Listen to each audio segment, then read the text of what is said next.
लिए क्या सोचते हैं, क्या कमी लगती है जो चाहते हो कि राहुल गांधी आ जाए? ये जात पात पे ज़्यादा खेलते हैं, हिंदू मुसलमान को लड़वा रही है। हाँ, ये मुस्लिम खड़े हैं, क्या समर्थन दे रहे हैं बीजेपी को? आपके सामने खड़े हैं। एक आदमी के सब आदमी दुश्मन नहीं होते, कोई सपोर्ट में भी होता है, कोई अनसपोर्ट भी होते हैं। तो भेदभाव आपको लगता है भेदभाव हो रहा है? आप भी, क्योंकि आप ही के समुदाय के लोग आके कहते हैं। देखिए भेदभाव, की बात करी है, देखिए भेदभाव ऐसा होता है, कुछ लोगों को लगता है कि हो रहा है, लेकिन आप देखिए क्या राशन सब लोगों को नहीं मिल रहा। अभी जैसे अगर कोई भी स्कीम आती है, चाहे लाडली योजना हो, चाहे लोगों के स्वास्थ्य के लिए जो 5 लाख रुपए का इलाज चल रहा था, तो सबको मिल रहा है ना, लाभ तो सबको मिल रहा है। अभी वहाँ पे मोबाइल मिले हैं सबको, बेटियों को 10वीं पास के बाद जिनको जो चीजें मिल रही है वो सबको मिली है। अभी जैसे मोदी सरकार कहती है कि राहुल गांधी के पास सामाजिक समझ नहीं है, क्या लगता है इस पर? कैसे बनेंगे प्रधान? सामाजिक समझ नहीं है। हाँ। राहुल के पास हाँ, बीजेपी सरकार मछली के बच्चे को तैरना नहीं सिखाया जाता, जिसके ब्लड में वो बात राजनीति हो उसको आप मोदी जी तो सिर्फ मुसलमानों के चक्कर में पीएम बने हैं, और नहीं तो आज कोई डॉक्टर इंजीनियर हमारे देश का पीएम। मुसलमानों का इस देश में रहना बड़ी दुख की बात है, बड़ी सुख की भी बात है। दुख की बात और सुख की बात दोनों बता दो कैसे? 2024 पे पूछ रही हूँ। अटल बिहारी वाजपेयी जैसे प्रधानमंत्री नहीं है। वाजपेयी छोड़िए, 24 पे बताइए। मोदी जी आ रहे हैं, मोदी जी आ रहे हैं, पक्की 400 पार 100, देखो 400 पार होना हो, लेकिन मोदी जी सरकार बना रहे हैं। धर्म के नाम पे वोट ले लिए तो ले लिए, वरना कोई फायदा तो है नहीं। देखिए मेरा नाम मोहम्मद बिलाल अंसारी है और मैं हर उस अच्छे नेता को सपोर्ट करता हूं जो देश के लिए काम कर रहे हैं। तो मोदी जी अच्छे नेता कौन है?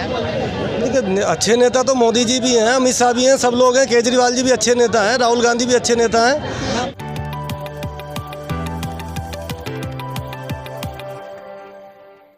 तो मिलेगी ना उसको। हाँ। तो मैंने ये देखा ना 20 लोग यहाँ पे सिर्फ इसी चक्कर में केजरीवाल को टारगेट कर रहे हैं। वो पहला ऐसा नेता है जिसने राजनीति करना सिखाया है। राजनीति करना सिखाया? उनसे पहले नेता नहीं थे क्या? इंदिरा गांधी, नरेंद्र मोदी वो करते थे, लेकिन ये इनकी केजरीवाल की राजनीति बहुत अलग है।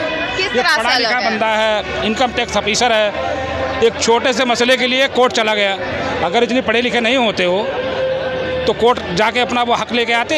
पता है तुम्हें उस पर एमसीडी कोई चुनाव था ऐसा जो जीत के भी नहीं जीतने दे रहे थे बागाओं में। और अगर वहीं देखे तो आतिशी और बाकी के उनके नेता आके ये बयान देते कि भाई ऐसा तो कुछ हुआ ही नहीं, स्वाति मालीवाल झूठ बोल रही है, तो उस पर क्या कहेंगे फिर?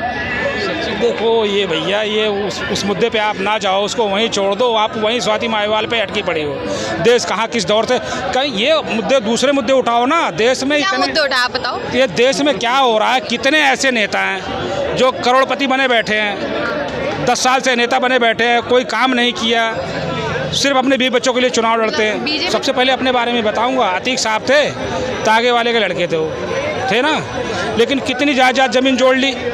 ऐसे सैकड़ों नेता ऐसे हैं जो सिर्फ अपने 20 बच्चों के लिए चुनाव लड़ रहे हैं। देश तो हमारा अभी बहुत बुरे दौर से गुजर रहा है। तो अच्छा, आपके हिसाब से परिवर्तन यानी कि इस बार सत्ता में होना चाहिए, 2024 में बीजेपी आनी चाहिए कि इंडिया गठबंधन जीतना चाहिए? गठबंधन जीतना चाहिए। क्योंकि अगर कोई भी बुरा काम करेंगे ना तो सारे अलग हो जाएंगे, ये फिर गिर जाएंगे। गठबंधन से सरकार या तो बढ़िया चलेगी या तो बहुत घटिया चलेगी। कांग्रेस का एक हीरो की फौज है, उसमें वो है प्रियंका है, राहुल है और वो केजरीवाल है, बड़े अच्छे अच्छे नेता हैं। मोदी सरकार कहती है कि राहुल गांधी के पास सामाजिक समझ नहीं है, क्या लगता है इस पर? कैसे बनेंगे प्रधान? सामाजिक समझ नहीं है। हाँ। राहुल के पास हाँ, बीजेपी सरकार मछली के बच्चे को तैरना नहीं सिखाया जाता, जिसके ब्लड में वो बात राजनीति हो उसको आप।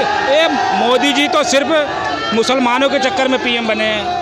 क्या बात, ये देखिए, ये तो थोड़ा गलत बयान हो गया आपका। मुसलमानों के चक्कर में ही बने, और नहीं तो आज कोई डॉक्टर इंजीनियर हमारे देश का पीएम। मुसलमानों का इस देश में रहना बड़ी दुख की बात है, बड़ी सुख की भी बात है। दुख की बात और सुख की बात दोनों बता दो कैसे कर देंगे? तो होता ही नहीं है। आपने कहा मुस्लिम नहीं होते तो वैज्ञानिक देश में नहीं होते, ये क्या बात होती है? इतने बड़े नहीं होते जितना कलाम साहब है कोई ऐसा। अब दुख की घड़ी ये है कि मुसलमानों के चक्कर में ही मोदी जी को वोट जाते हैं। अगर मुसलमान इस देश में नहीं होते तो कोई डॉक्टर इंजीनियर कोई अच्छा आदमी सीट पे बैठता जो देश की तरक्की के लिए काम करता। अभी सिर्फ हिंदू मुस्लिम के लिए काम होते हैं। क्या मुसलमानों के लिए काम नहीं होते? बीजेपी कोई योजना लाती है कि दोनों को बराबर का लाभ नहीं मिलता है? कुल मिला के मुझे ये सिद्ध कर रहे हैं कि मैं बीजेपी के विपक्ष में हूँ। मैं कहाँ कर रही हूँ? आप खुद बोल रहे हैं अपने मुंह से। मैं जो हूँ सिर्फ जो है सरकार कोई भी हो मैं उसके खिलाफ बोल रहा हूँ। अभी तक हमें कोई ऐसा नेता मिला ही नहीं जो जनता के लिए काम करे। आपके हिसाब से क्या लगता है 2024 में कौन आएगा? नहीं, नेता थे अटल बिहारी वाजपेयी थे। हाँ, अटल बढ़िया। अटल बिहारी वाजपेयी थे, हाँ। जिन्होंने पोखरण परीक्षण भी करा। मैं 2024 का पूछूं आपसे, तो आपके हिसाब से किसकी सरकार कोई बनेगी? नेता नहीं मिले तो मैंने जवाब दे दिया। मैं सरकार 2024 पे पूछ रही हूँ। अटल बिहारी वाजपेयी जैसे प्रधानमंत्री नहीं है वाजपेयी भाई। छोड़िए, 24 पे बताइए। मोदी जी आ रहे हैं, मोदी जी मोदी जी आ रहे हैं, पक्की 400 पार। 100 देखो 400 पार होना हो, लेकिन मोदी जी सरकार बना रहे हैं पक्का। 400 अच्छा, के लोग पार कह रहे कि इस बार परिवर्तन होना चाहिए, यानी कि इंडिया गठबंधन आना चाहिए। देखिए 60 साल में, पिछली बार भी 60 साल में हुआ था ना परिवर्तन, तो काम तो कांग्रेस ने भी किया था और बीजेपी भी बहुत कर रही है। परिवर्तन तो आएगा, लेकिन इस बार नहीं आ रहा है। हो सकता है अगली बार जब तक बीजेपी में अच्छा नेता नहीं, मतलब रूलिंग पार्टी में अच्छा नेता नहीं, इन्होंने ये अभी बोला था। बीजेपी में तो सारे योगी जी हैं और बाकी और लोग हैं, मोदी जी हैं, अमित शाह धर्म जी के हैं। नाम पे वोट ले लिए तो ले लिए, वरना कोई फायदा तो है नहीं। देखिए मेरा नाम मोहम्मद बिलाल अंसारी है और मैं हर उस अच्छे नेता को सपोर्ट करता हूं जो देश के लिए काम कर रहे हैं। तो आपके मोदी जी, सबसे अच्छे नेता कौन है?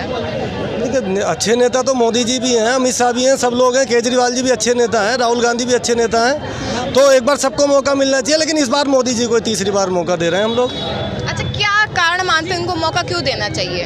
देखिए मोदी जी ने आप एक चीज़ देखिए, सबसे पहले तो स्वच्छता के लिए बहुत अच्छा काम किया। आप अगर रेलवे स्टेशन देखोगे या बस अड्डे देखोगे, आप अगर 2014 से देखोगे जब मोदी जी की सरकार नहीं थी, तो आपने भी देखा होगा यहाँ बहुत सारे लोग खड़े हैं, कितनी वहाँ पे गंदगी होती थी, चूहे घूमते थे वहाँ पे, इतना पन्नी पड़ी रहती थी, चाय के कप पड़े रहते थे, गंद पड़ा रहता था वहाँ पे, पोटी पड़ी रहती थी, पेशाब पड़े रहते थे, जिस पे ट्रेन खड़ी होती थी वहाँ पर।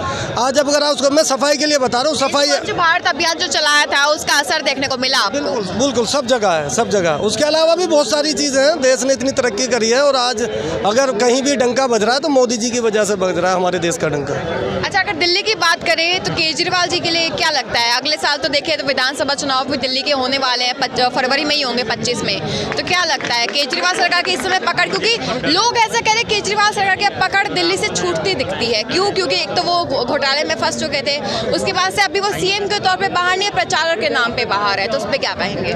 देखिए सबसे बड़ी जो गलती है केजरीवाल जी की, हम जिसको बाहर करने के लिए, जिसको भगाने के लिए, जिसके अत्याचार के खिलाफ आम आदमी पार्टी बनी थी, उसी के साथ मिलकर के आज वो चुनाव लड़ रहे हैं। चोरों से हाथ मिलाया, जो वो मोदी सरकार घेरती है इस बात पे उनको, सारे चोर इकट्ठे हो गए हैं। मैं तो चोर नहीं कहूँगा, लेकिन जिसको तुम भ्रष्टाचारी बताते थे, चोर बताते थे, सब कुछ बताते थे, अब आज उन्हीं के साथ मिलके आज वो अच्छे हो गए। बच्चों की भी कसम खाई कि मैं कभी हाथ नहीं मिलाऊंगा, किसी के साथ गठबंधन नहीं करूंगा, तो फिर आज कैसे तुम, मतलब आज वो कैसे अच्छी हो सकती है पार्टी? आज तुम उसके साथ मिलकर इलेक्शन लड़ रहे हो। और मैं आपको बता रहा हूँ, विधानसभा का इलेक्शन आने दीजिए, यही दोनों पार्टी होंगी, आम आदमी पार्टी और कांग्रेस पार्टी, एक दूसरे से लड़ रही होंगी। और स्वाति मालीवाल के केस पे क्या कहेंगे? देखिए वो केस तो शायद सच ही, और सच है तो ये बहुत बुरा हुआ है अगर महिलाओं के साथ ऐसा हो रहा है। वो चाहे कोई भी सरकार हो, बीजेपी हो, आम आदमी पार्टी हो, सपा हो, बसपा हो, कांग्रेस हो, तो ये बहुत गलत है। औरतों का सम्मान करना चाहिए, महिलाओं का सम्मान करना चाहिए। लेकिन कुछ लोग ऐसा कह रहे हैं कि आखिर चुनाव के आसपास ही ऐसी चीजें बाहर क्यों आ रही है? पहले राधिका खेड़ा का आ गया था, जब उन्होंने कांग्रेस में कहा किसी ने मेरी मदद नहीं करी, मेरे साथ बदसलूकी हुई। अब उसके बाद स्वाति मालीवाल का आ गया, और वहीं आम आदमी पार्टी से आतिशी आके प्रेस कॉन्फ्रेंस करके कह देते कि भाई ये तो स्वाति माल की सोची समझी चाल है, वो तो वहाँ पे मोहरा है, बीजेपी सब कुछ खेल रही है, साजिश रचा रही है, तो उस पर क्या कहेंगे? देखिए जो ये पॉलिटिक्स है ना, इसमें ऐसा ही होता है। सबसे पहले जो आम आदमी पार्टी के जो संस्थापक थे, उसमें जैसे कुमार विश्वास भी थे और भी थे, और योगेंद्र यादव थे, तो केजरीवाल जी की और मनीष सिसोदिया जी की तो ये नीति रही है कि जो भी थोड़ा सा ऊपर उठेगा, हमसे बढ़ के चलेगा, हम उसको साइड कर देंगे। अब देखिए अरविंद केजरीवाल जी ने सारे नेताओं को साइड कर दिया। आज के टाइम में सिर्फ दो ही लोग हैं, मनीष सिसोदिया और अरविंद केजरीवाल। अगर स्वाति मालीवाल भी अगर आप थोड़ा ऊपर उठ के आ रहे हैं, या संजय सिंह? नहीं देखिए मनीष सिसोदिया और यही दोनों हैं। संजय सिंह तो बेचारे बहुत बात के हैं, वो तो इतना वो नहीं है। हाँ, गोपाल राय जो है अपना, नहीं उनकी तो कोई वैल्यू नहीं है ना। वो तो देखिए जो वो बोलेंगे केजरीवाल जी, उन्होंने तो वही बोलना है। जो इनसे अलग हटके बोलेगा वही इनको विरोधी लगेगा। नितिन त्यागी ने अभी बयान दे दिया, देखिए वो जो लक्ष्मीनगर के विधायक थे, और अभी जो कुलदीप कुमार ने उसके वकार चौधरी के साथ किया, उसमें उसने क्लियर कर दिया। तो ये सब चीज़ें तो अभी इसलिए उठ के आती है ना, क्योंकि हर आदमी चाहता है कि अब हम इनको बताएंगे। तो जो चीज़ें गलत है वो आप उसको ज़्यादा देर तक छिपा नहीं सकते हो, एक ना एक दिन वो ऊपर उठ के जरूर आती है। मोदी सरकार जो कहती है कि दिल्ली अब नियंत्रण में नहीं रही आम आदमी पार्टी के, तो वो क्या सच लगता है? बिल्कुल सच है, बिल्कुल। 7 सीटें यहाँ पर तो मोदी जी की आ रही हैं। आपकी बार 24 है, 29 में भी क्या लगता है? क्योंकि बीजेपी तो ये दावा करते हैं कि भाई हम तो 24 पे ध्यान नहीं देते, हम सीधा 29 की बात करते हैं। देखिए अगर मोदी जी 29 में चुनाव लड़ेंगे तो जरूर आ जाएंगे, और मोदी जी की जगह कोई और चेहरा हुआ तो बीजेपी का, तो शायद टफ रहेगा। तो ये तो वही बात होगी, मोदी फैक्टर के नाम पे बीजेपी चुनाव जीत रही है। मोदी जी रहेंगे तो जीतेंगी, नहीं रहेंगे तो नहीं जीतेगी। तो पार्टी का क्या इसमें? तो ये तो मोदी जी अकेले चल रहे हैं, खुद ही भागे, खुद ही जीत गए। नहीं, ऐसा भी नहीं है। देखिए जैसे योगी जी हैं, अगला चेहरा योगी जी हैं, पक्की बात है, पक्की बात है एकदम 100%। तो योगी जी आएंगे तो योगी जी के नाम पे पूरा वो चलेगा, समर्थन मिलेगा लोगों का। जी, आपके हिसाब से कौन आ रहा है फिर 2024 में? राहुल गांधी। राहुल गांधी क्यों? अच्छे नेता हैं, पढ़े लिखे नेता हैं, वो लोग तो पसंद कर ही नहीं रहे उनको। पसंद कर रहे हैं, अभी पता चल जाएगा 4 जून के बाद। अच्छा, राहुल गांधी ने भारत जोड़ो न्याय यात्रा करी थी, भारत जोड़ो यात्रा भी करी थी। कितना असर लगता है जमीनी स्तर पे लोगों को, कितना असर उनका यात्रा का पड़ा होगा? लोगों ने कितना उनकी तरफ आए होंगे? नहीं, उसका तो फर्क पड़ा है, बहुत फर्क पड़ा है। गरीब लोग बहुत जुड़े हैं उससे, गरीब लोग उनसे आज जुड़े के टाइम में गरीबी परेशान है, कोई अमीर आदमी परेशान नहीं है। तो बात रही केजरीवाल की, गरीबों के लिए बीजेपी कहती तो हमने कितनी योजनाएं दी, कितना मदद की है गरीबों के लिए। खैर उतना नहीं कर पाए जितना होना चाहिए था।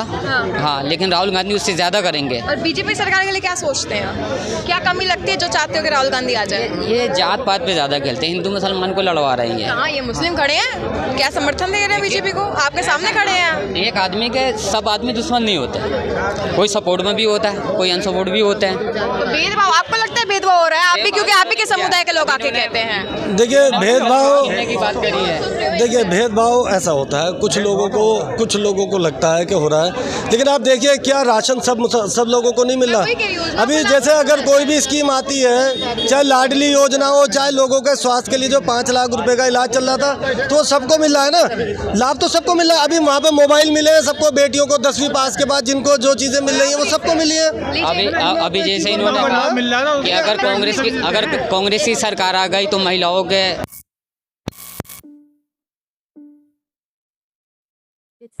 मुस्लिम तो It's 6:24 p.m. हम भी खुल के समर्थन देते हैं बीजेपी को। वो कहते हैं हमारे साथ भेदभाव नहीं हो रहा, ये कह रहे हैं हमारे साथ भेदभाव नहीं हो रहा। इनको लगता है, हाँ, इनको अच्छा, लगता है आपको कि हो हकीकत नहीं रहा, पता है, इनको सिर्फ लगता है। हिंदू मुसलमान ज़्यादा करते हैं और बेरोजगारी बहुत ज़्यादा बढ़ी हुई है। बेरोजगारी बढ़ी हुई है। हाँ, बढ़ी हुई है। आपके सबसे बढ़ी हुई है बेरोजगारी? देखिए जब आबादी बढ़ती है तो हमेशा बेरोजगारी भी बढ़ती है। क्वालिफिकेशन का भी तो फर्क अब जो बच्चे पढ़े लिखे हैं, जो लोग पढ़ रहे हैं, उनके लिए तो रोजगार भी है, सारी चीज़ें। बेरोजगारी तो पहले भी थी, जब देश आज़ाद हुआ था तब भी थी, नहीं हुआ था तब भी थी, उसके बाद ये तो चलते रहेगा सिलसिला। लेकिन मैं अभी भेदभाव की बात कर रहा था। हमारे गाँव में या कहीं भी आप जाएंगे, जो भी सरकार ने घर बनवाए ना, उन्होंने ये नहीं कहा भाई मुसलमानों के नहीं बनाने, सिर्फ हिंदुओं के बनाने, सबके बनने हैं, बराबर बनने हैं। आप जाइए वहाँ, लोगों ने, मुसलमानों ने बड़े बड़े लगा रखे हैं मोदी जी के नाम से, कि मोदी जन कल्याण जो वो चला उसका, उन्हें लगा, लोगों के घर बना रहे हैं, दे रहे हैं पैसा उनके घर। भारतीय मुसलमान बीजेपी को पसंद करते हैं, आपका ये कहना है? देखिए सबका तो, अभी भाई ने बिल्कुल सही कहा, मैं सबकी गारंटी तो नहीं लेता, लेकिन अब वो वाली बात नहीं है कि कोई भी आदमी आएगा और मुसलमानों को कह देगा भाई आप बीजेपी आ जाएगी। नहीं, ऐसा नहीं है। बीजेपी आ जाएगी तो कोई दिक्कत नहीं है। हमारे बच्चे पढ़ रहे हैं हमेशा।